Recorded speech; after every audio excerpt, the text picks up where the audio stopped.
জানলি ঝুড়ি চাপা ছিল? এই শোন শোন শোন শোন শোন, তুই কি করে জানলি যে এই গোবরটা ঝুড়ি দিয়ে চাপা দেওয়া ছিল? এইদিকে দেখা, তোরা কিছু করিস তো? সত্যি করে বল বল। ওভাবে ওকে বকছো কেন? হ্যাঁ, হয়তো কখনো দেখেছিল।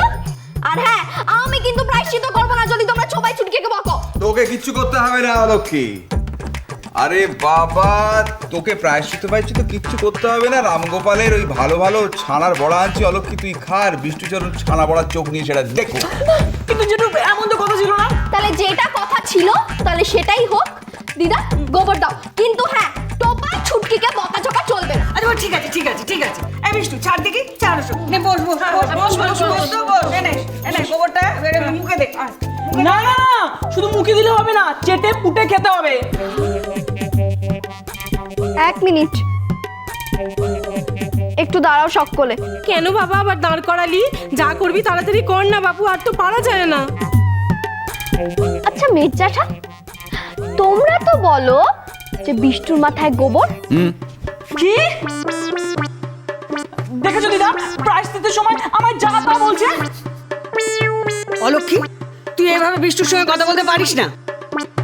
তা মাসিমা, এই বয়সে সত্যটা স্বীকার করার সাহসটা রাখুন। দাঁড়াও তো মিনি 1 মিনিট। অলক্ষী কি বলতে চাইছে? বিষ্টুর মাথার গোবরের সাথে এই গোবরের কি সম্পর্ক?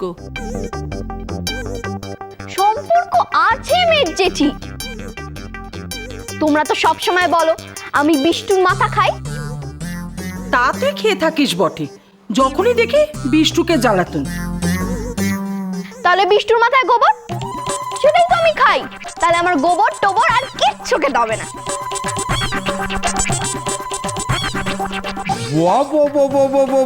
এ তো একেবারে উকিলের যুক্তি। আর সেই সূত্র মেনে নিলে তা অলক্ষী গোবর খেয়েছে বটে, অনেকটাই গোবর খেয়েছে। কারণ আমাদের বিষ্ণুর মাথার গোবরের তো কোনো সীমা পরিসীমা নেই, তাহলে তো প্রায়শ্চিত্ত হয়ে গেছে। দেখলে দিদা, জানতাম আমি ও প্রায়শ্চিত্তের আগে একটা কায়দা করে গোবর খাওয়াটা এড়িয়ে যাবে। এড়িয়ে গেলেই হলো? হ্যাঁ, পণ্ডিত মশাই বলেছে গোবর ওকে খেতেই হবে। আচার বিচার সবকিছু জলাঞ্জলি দেবো নাকি? হ্যাঁ, হারু পণ্ডিত বলে গেছে গরুর গোবর খেতে, বিষ্ণুর মাথার গোবর নয়। তার মানে বিষ্ণুচরণ, তোর দিদাও এ ব্যাপারে নিশ্চিত যে তোর মাথায় গোবর আছে। তবে সেই গোবরে এখন অর্গানিক ফার্মিংটা হয় কিনা এ ব্যাপারে তোর বাবার সঙ্গে পরামর্শ করতে হবে। মেজটু ভালো হচ্ছে না কিন্তু। তোমরা এত কথা বলছো কেন বলো তো? ছোট কাকি, তুমি গোবরটা খাবে? ওটা তো আর গোবর। চুপ! বড়দের কথা কথা বলছিস কেন? নে নে, খা খা, আর কোনো চালাকি চলবে না।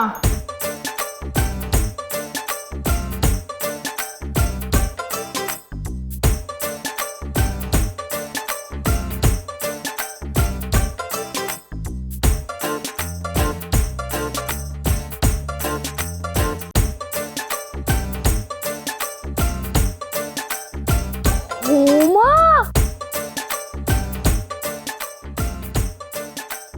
এ তো আচারের গন্ধ গো দিদা।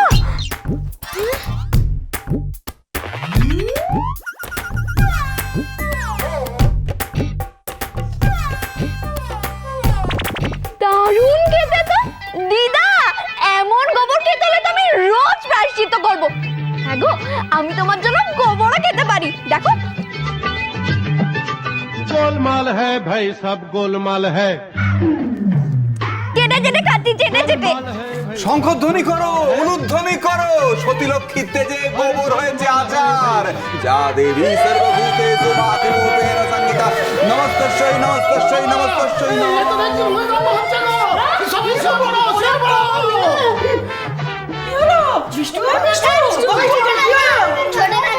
বিষ্ণু রে, বিষ্ণু, বাবা বিষ্ণু।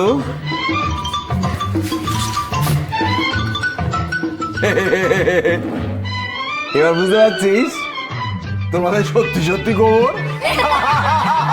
गोलमाल है भाई, सब गोलमाल है। गोल गोल गोल गोल गोलमाल है, सब गोलमाल है।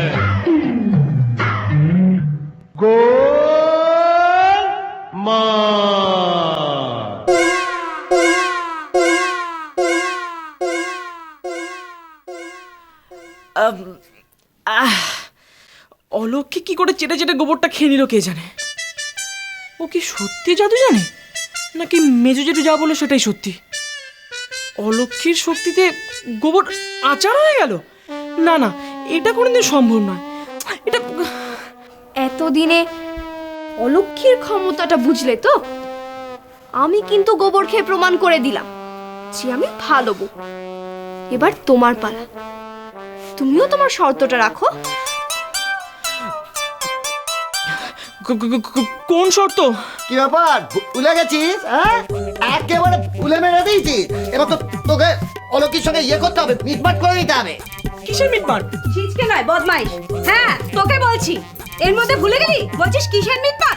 তো সাংঘাতিক ছেলে রে বাবা। এই বিষ্টু, তুই তো অলক্ষীকে কথা দিয়েছিলি রে, ওর সঙ্গে মিটমাট করে ওকে ভালো বউ হিসেবে তুই মেনে নিবি। না না, আমি তো অলক্ষীর সঙ্গে ঝগড়া করছি না। আর ভালো বউ বলে মেনে নেবো এমন কথা তো আমি বলিনি। ওমা, এই হতচ্ছাড়া তোমাকে ইচ্ছে করছে না ইয়ে করে দিতে একবারে, মানে অ্যাঙ্গোলা করে মানে গঙ্গার জলে ফেলে দিতে। দাও না, ফেলে দাও, খুব ভালো হবে। আমি সোজা কলকাতায় চলে যাব। তুমি কিন্তু আমাকে কথা দিয়েছিলে, আমি যদি গোবর খেতে পারি তাহলে তুমি আমার সব কথা শুনবে। এখন যদি তুমি আমার সব কথা না শোনো তাহলে সবাই তোমাকে ফিতু বলবে। ফিতু। আচ্ছা ঠিক আছে, বল কি করতে হবে আমায়? তুই কি ভাবিস যে তোর কথার দাম আছে? আমার কথার কোনো দাম নেই, আমি ভীতু। বল কি করতে হবে? তুমি কিন্তু আমাকে কথা দিয়েছিলে, আমি যদি গোবর খেতে পারি তাহলে তুমি আমার সব কথা শুনবে। এখন যদি তুমি আমার সব কথা না শোনো তাহলে সবাই তোমাকে ফিতু বলবে। ফিতু। আচ্ছা ঠিক আছে, বল কি করতে হবে আমায়? তুই কি ভাবিস যে তোর কথার দাম আছে? আমার কথার কোনো দাম নেই, আমি ভীতু। বল কি করতে হবে?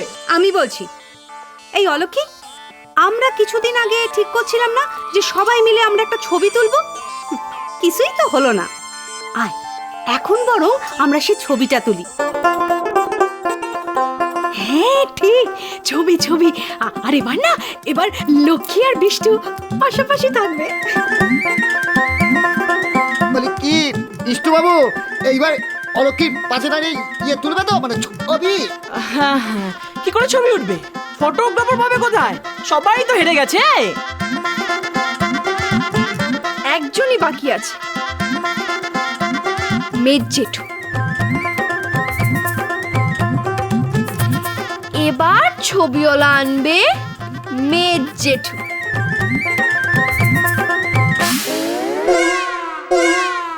বাংলা, বিহার, উড়িষ্যার মহান অধিপতি, তোমার শেষ উপদেশ আমি ভুলিনি জনাব।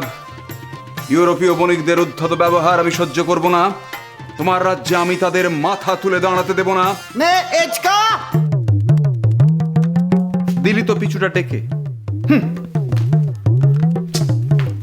এই যে, আহা, এটা মনোসংযোগ করে পাঠ বলছিলাম, দিলি পিছুটা ডেকে। না না, আমি ওই কথা বলছি না, আমি বলছি ছবি ছবি। আরে বাবা, হ্যাঁ জানি তোর মেজকা নটসম্রাট স্বদেশাচার্য আর সিরাজউদ্দৌলার পাঠ করছে, আর কাগজে পত্রে ছবি উঠবে না। আমি কাগজে পত্রে তোমার ছবির কথা বলছি না, আমি বলছি ছবি করে ইয়ে গ্রুপ ছবি। এই বাড়িতে হ্যাঁ, গ্রুপ ছবি। গ্রুপ ছবি। দয়া কর ভাইপো, আমার অনেক শিক্ষা হয়ে গেছে। আমি দেখেছি ছবিওয়ালা এসেছে আর গেছে, এসেছে আর গেছে। আমি আর ওই হট্টগোলের মধ্যে নেই দাদা।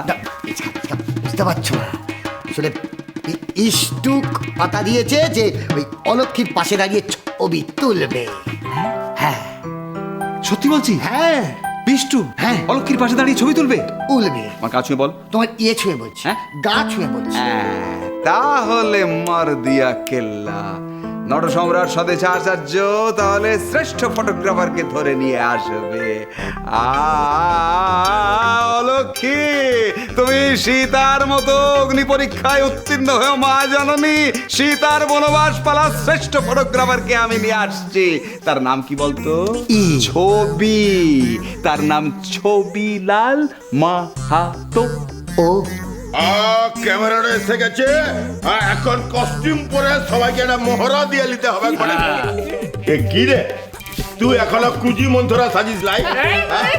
ফটকটা উঠবে কখন? দাদা যে জিনিস আমরা বুঝতে পারিনি ফটোগ্রাফার ওনার বৈশিষ্ট্য বুঝতে পেরে গেছে, রূপ চিনতে পেরে গেছে। তুমি যোগ্য ফটোগ্রাফার।